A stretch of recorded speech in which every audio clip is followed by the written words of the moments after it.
Fakta perubatan dah membuktikan Kobe goreng ni penyebab kanser tau. Korang yang tag aku dekat video ni pasal Kobe goreng. Memang korang, ini bukan first video aku buat. Dah banyak kali dah. Kobe goreng boleh menyebabkan kanser. Bukan aku mandai-mandai, aku ambil berdasarkan European Food Safety Authority. Kobe goreng yang meningkatkan risiko kanser tu adalah disebabkan hitam-hitam ni. Sebab hitam-hitam ni ada apa? Itu adalah acrylamide. Kanser apa yang kita akan ada kalau kita kerap makan Kobe goreng? Ni apa? Kanser buah pinggang, clear cell renal cell carcinoma. Apa pula? Kanser rahim, endometrioid adenocarcinoma. Tapi walaupun meningkatkan risiko kanser, apa kena ingat lah, sembang pasal kanser. Ingat kanser ni senang-senang ke jadi berlaku? Tak mudah. Kanser ni bukan satu faktor je. Hang makan Kobe goreng, esok kanser lah. Bukan semudah itu lah kanser berlaku dalam badan. Kanser adalah penyakit multifaktorial. Maksud dia banyak faktor. Kena tengok genetik macam mana. Contoh kanser rahim. Dalam keluarga hang, tok wan hang, nenek hang, tok wan dah. Nenek hang ada kanser rahim ke tak? Ataupun ada breast cancer ke tak? Kalau ya semua ada, bila hang makan Kobe goreng, maksudnya hang risiko nak kena kanser tu adalah lebih tinggi. Satu lagi, kanser rahim ni ada kaitan dengan estrogen juga. Estrogen yang tinggi, keturunan, pemakanan, merokok, semua tu antara punca pada kanser rahim. Ataupun pengambilan hormon-hormon tiruan.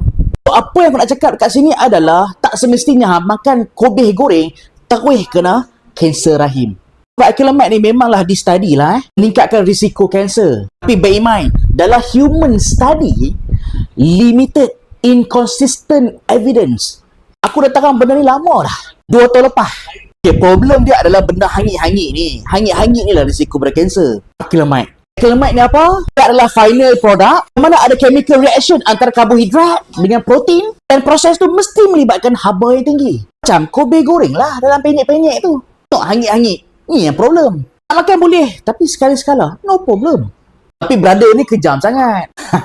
Dia tak bagi makan langsung. Macam pendekatan aku lebih pada fakta.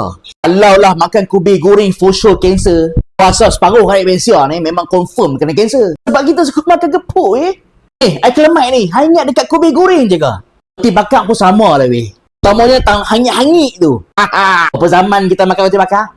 Kalau lah acrylamide ni absolutely menyebabkan kanser, aku rasa kita dah makan roti bakar sejak tok nenek kita kan. For sure, seluruh keturunan kita confirm kena kanser. Kalau lah sebab tu. Kanser bukan simply nak jadi macam tu saja disebabkan pemakanan saja. No. It is multifactorial diseases. Kalau nak ikutkan betul-betul, darah gula tinggi dalam darah, kecil manis antara penyebab kanser. Strong study weh. Kecil manis, kanser. Study ni kanser usus. Ni rupa kanser tu dalam skop. Tapi berapa ramai orang kecil manis ada kanser, bagi tahu tak? Tak semua kecil manis ada kanser. Faham tak apa yang aku sampaikan? Tak salah nak makan Kobe goreng, tapi jangan makan hari-hari. Kalau goreng berkentung ni, rasa-rasa manfaat Kobe ada ke? Fiber kentung habis lah. Nutrisi apa dah rosak kalau macam ni?